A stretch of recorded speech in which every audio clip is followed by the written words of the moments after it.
The moment an avoidant realizes they might lose you for good. Let's talk about that pivotal moment, the one that every avoidant person dreads, even if they don't show it.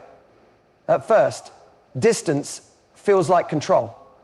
Space feels like safety. To someone with avoidant tendencies, pulling back isn't personal. It's survival. They don't distance themselves because you did something wrong. They do it because intimacy feels like a threat to their independence or even their emotional security. But here's what they never see coming. You're not waiting forever. You're not a placeholder. You're not an emotional training ground. You're someone who is capable of deep love, but you also have the strength to walk away when it's no longer being reciprocated. And that's the moment the avoidance starts to shift. When your silence stops being comfortable and starts being deafening. When your absence isn't just a break, it becomes a reality. The reality that you've stopped chasing, that you've stopped over-functioning, that you're done explaining what connection should look like. You see, emotional space is what an avoidant wants until it turns into emotional vacancy. That's when they start to panic. That's when their quiet confidence turns into frantic reflection. Because losing someone who saw them clearly and still chose them hurts far more than admitting fear in the first place. So if you're in that place right now, unsure, second-guessing, waiting for them to figure it out, know this: you stepping back isn't punishment, it's power. It's the exact thing that wakes them up or lets them walk away for good. And either way, you win. Because your value was never up for debate, even if they were too afraid to meet you there. When someone with an avoidant attachment style pulls back, it often feels personal to the person on the receiving end. You might ask yourself, what did I do wrong? Or why are they suddenly distant? But the truth is, avoidance isn't typically a reaction to your behavior. It's a reflection of their internal wiring. For the avoidant person, closeness can be confusing, overwhelming, even threatening. They crave intimacy like anyone else. But when it gets too real, when emotional vulnerability starts to surface, their instinct isn't to lean in, it's to retreat. This is not about punishment. It's not even about disinterest necessarily. It's about protection.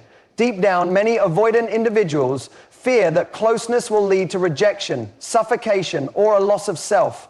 So when they feel vulnerable, their subconscious defense system kicks in. They create space. They might become vague in their communication, stop initiating contact, or even seem to lose interest. But these are shields, not signs that you failed them or that your connection wasn't meaningful. This is where so many people get caught in a painful loop. You feel them pulling away, and in response, you chase. You explain more, text more, ask more.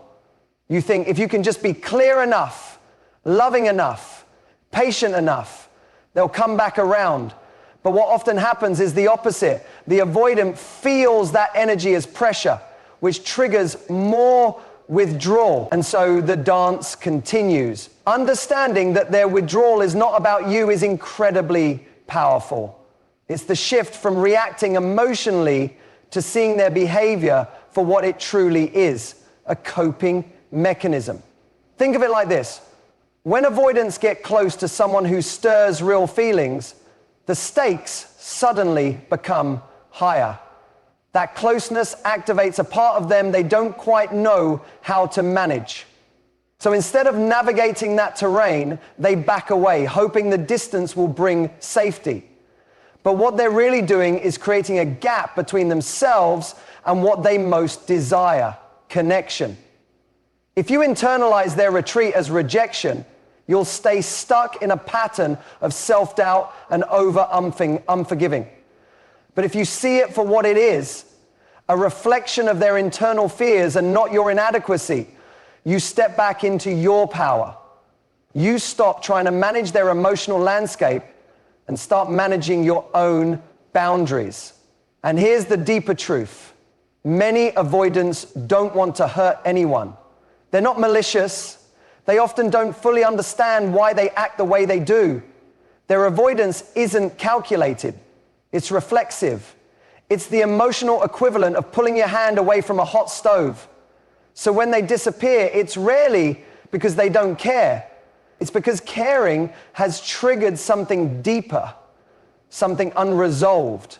Recognizing this helps you stop personalizing their distance.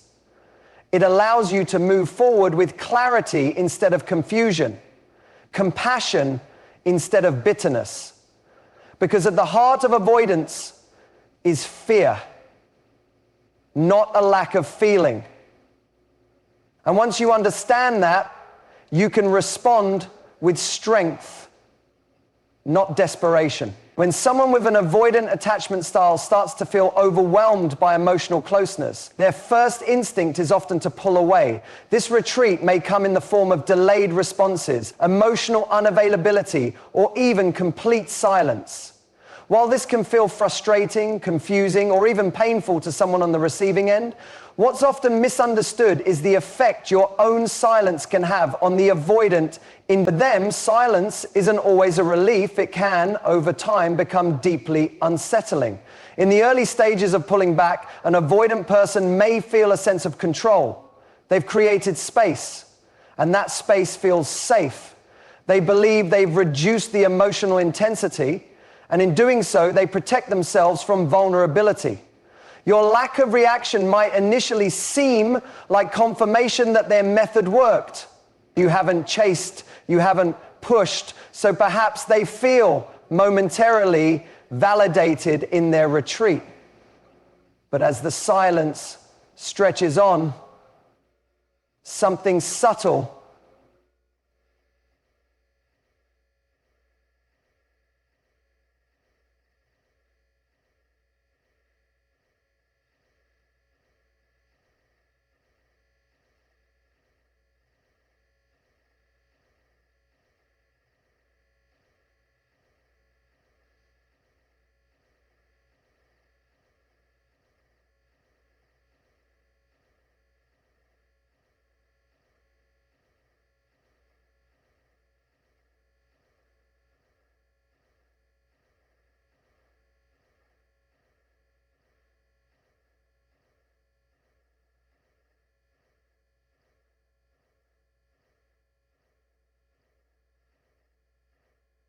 You see, avoidants often operate under the assumption that the other person will always be there. Even when they pull back, there's an unspoken expectation that you'll still be orbiting around them, waiting for their return. It's not arrogance. It's just that many avoidant individuals haven't fully learnt what it means to lose someone through emotional neglect. They assume the bond is strong enough to withstand distance, that you'll keep showing up, that love will stay loyal even in the absence of consistency. But when you match their silence, not out of manipulation, but from self-respect, everything begins to change. Suddenly, the silence doesn't feel like space anymore. It feels like absence.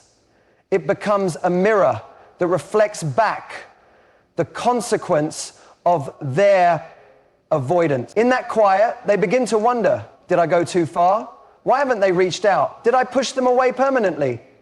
And this is often the first time they're forced to confront the possibility that you're not waiting forever.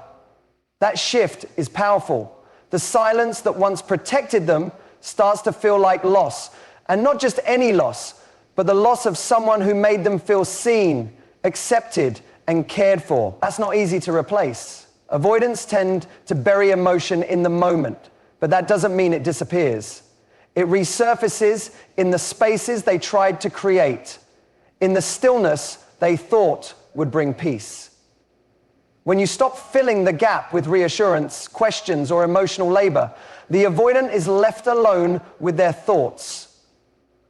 And while they might not reach out right away, the silence plants seeds of reflection. They begin to consider what it means to lose your presence, your energy, your emotional investment. This isn't about playing games. It's about honoring your boundaries enough to step back and let them feel the reality of their choices. Ironically, it's often in your absence that they truly feel your value.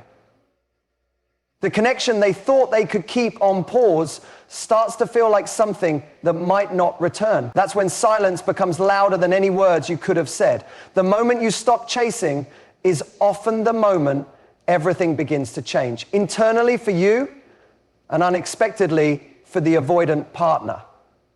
For so long, the dynamic may have revolved around you reaching out, initiating conversations, making plans, checking in, or trying to clarify where things stand.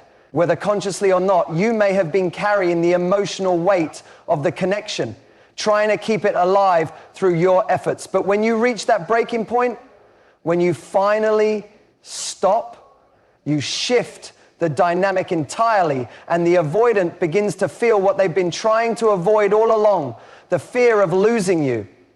This shift doesn't come from anger or spite.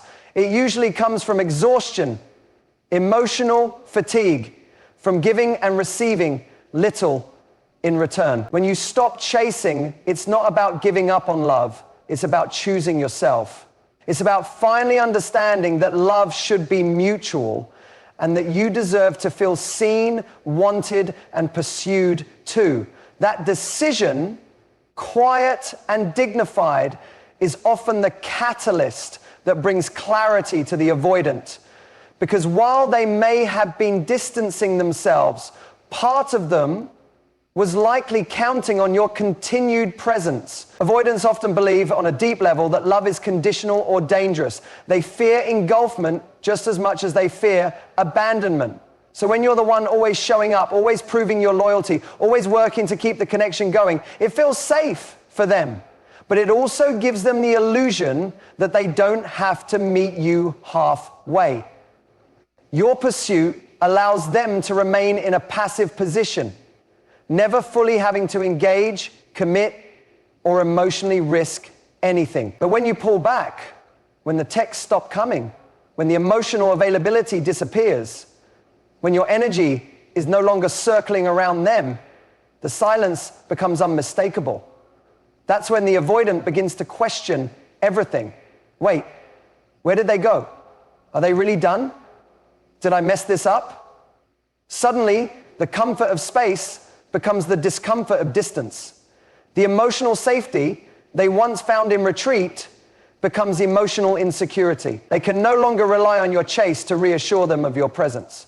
In that moment, the avoidant starts to realize that your love was not unconditional in the way they assumed. It was strong, yes. It was patient. It was deep. But it also had limits. And those limits are being met. That's not a punishment.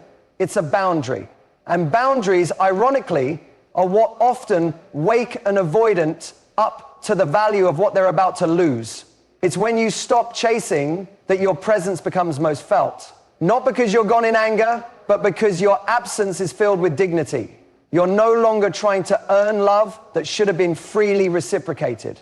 And in that space, the avoidant is finally left to confront the truth. If they want connection, they have to show up for it, because you've stopped showing up alone. For someone with an avoidant attachment style, emotional space initially feels like a solution. When things get too close, too intense, or too emotionally demanding, their instinct is to pull back. They may convince themselves that space will allow them to think more clearly, regain a sense of control, or simply breathe without feeling overwhelmed. At first, this distance feels like relief. It quiets the pressure they've built up internally. And for a while, it works. Until it doesn't. What begins as space can slowly morph into something entirely different. Emotional vacancy. That absence, once comforting, begins to feel hollow. And eventually, they don't just notice the quiet, they feel it. The dynamic starts to shift. They begin to realize that something is missing. And it's not just the routine of texts or calls, it's the emotional energy you brought to their life. The warmth, the care, the availability. the emotional anchor you represented. All of that is no longer there. Avoidants don't always recognize the emotional value of your presence when it's constant. They often take consistency as a given because they assume that if you care, you'll always be there, no matter how distant or withdrawn they become. But when that emotional consistency is gone, when they feel that they're no longer the center of your emotional investment, something shifts in their internal landscape. They start to notice what your presence really meant because its absence is now creating an emotional gap they can't ignore. At first, they may not even fully understand what's happening. They may tell themselves they just feel off, that something's not right. They might distract themselves, dive into work, friendships, or surface level activities to try and shake the feeling. But avoidance can only go so far before emotional reality catches up. The vacancy becomes undeniable. It starts to feel like something they can't outrun, an emptiness that space alone doesn't fix. This is the moment where regret often begins to creep in. The avoidant starts replaying old conversations, rereading messages, thinking about the last time you reached out. They begin to wonder if they misread the situation, if maybe they didn't appreciate what they had when it was in front of them. What used to be a sense of control now becomes a sense of loss. And it's not just the loss of communication, it's the emotional tone behind that communication. It's the energy you gave so freely, the way you cared without forcing it, the way you showed up when they weren't even fully present. That emotional imprint doesn't disappear, it lingers. And when it's no longer actively being offered, it becomes painfully clear how meaningful it was. This is how emotional space turns into emotional vacancy. Not because you tried to punish or manipulate them, but because you stopped offering something they quietly depended on. And when they finally fill the void you left behind, they realize that distance didn't protect them from pain, it delayed it.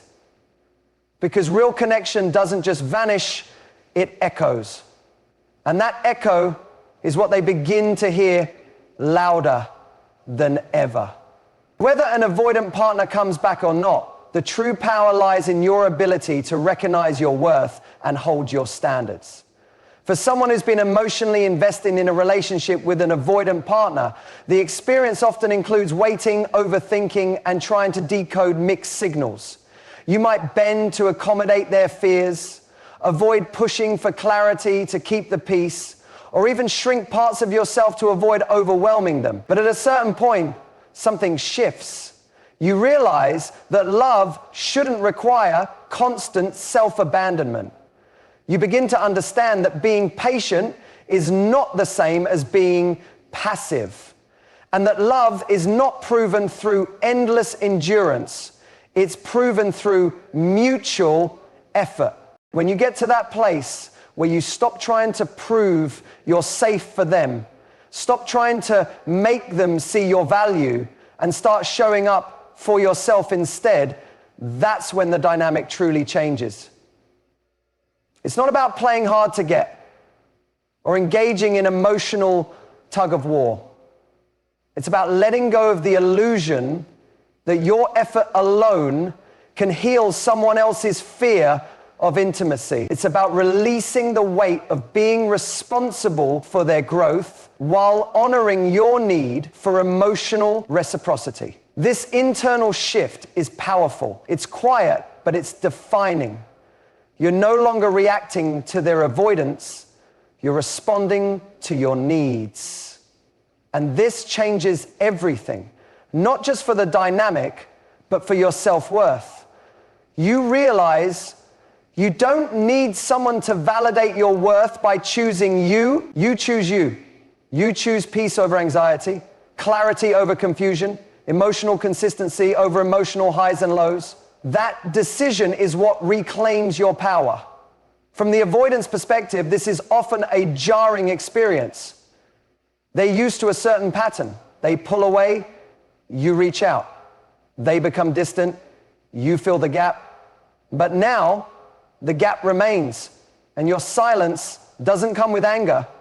It comes with Self-respect, that's what's hardest to ignore. Because when someone pulls away and you don't follow, it reveals something. You were never chasing them out of desperation. You were offering connection from a place of love. And now that the offer has been withdrawn, they're forced to face the truth.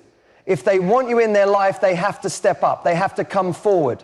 And not just with a temporary burst of attention, but with consistent effort that meets you where you are. The beauty of this moment is that no matter what the avoidant chooses, you win. If they come back and meet you with genuine effort, it's not because you convinced them, it's because you inspired them by honoring your own value. If they don't, you're still free. Free from waiting, free from wondering, free from settling. Your worth isn't tied to their return. It's rooted in the strength it took to stop chasing and start choosing yours. And that kind of clarity can never be taken from you again. So to sum it all up, understanding the avoidant mindset doesn't mean accepting distance as the final word. It means recognizing their fear, their defense, and the deeper emotional struggles beneath the surface. But more importantly, it means knowing when to hold your ground, when to honor your own worth, and when to step back with dignity. The moment you stop chasing isn't a sign of defeat, it's a declaration of self-respect. And that declaration has the power to either awaken the avoidant to what they might lose, or free you to find the love you truly deserve. Thank you for taking the time to listen and reflect on this with me today. Remember, your value is never dependent on someone else's ability to meet you half. Keep standing in your truth, keep choosing yourself, and keep believing that the right connection will honor and cherish the real you. Take care of yourself, and I wish you strength and clarity on your journey ahead. Thank you, and goodbye for now.